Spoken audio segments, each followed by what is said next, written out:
Fi stqarrija l-Ermolta qalet li l-kap eżekuttiv Peter Davis informa lill-impjegati li kien hemm progress fit-taħdidiet mal-unions, inkluż fuq kwistjonijiet importanti bħal iskemi tal-irtirar kmieni u l-istruttura ġdida tal-linja tal-ajru. Iżda ammetta li dwar l-irtirar kmieni sa issa qatt ma hemmx ftehim u diskussjonijiet għadhom għaddejjin.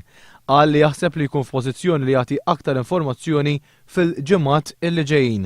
Ingħati li hemm aktar minn 150 proġett ta' titjib biex jiġu implementati.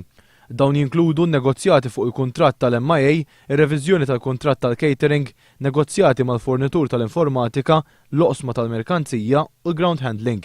Tħabbar ukoll il-management lesta l-ippjanar tal-iskedi tat-titjiriet għax-xitwa li ġejja u s-sajf 2012 li ser jitħabbru aktar tard dan ix-xahar. L-ippjanar ta' dawn l-iskedi huwa kritiku biex jipprovdi il-pedamenti għar-ristrutturar. Aktar kmieni din il-ġimgħa il-Ministru Tonio Fenech qal li d-deċiżjoni tal-Kummissjoni Ewropea dwar ir-ristrutturar tal-Ermolta mistennija tittieħed fi żmien il-festi tal-miliet.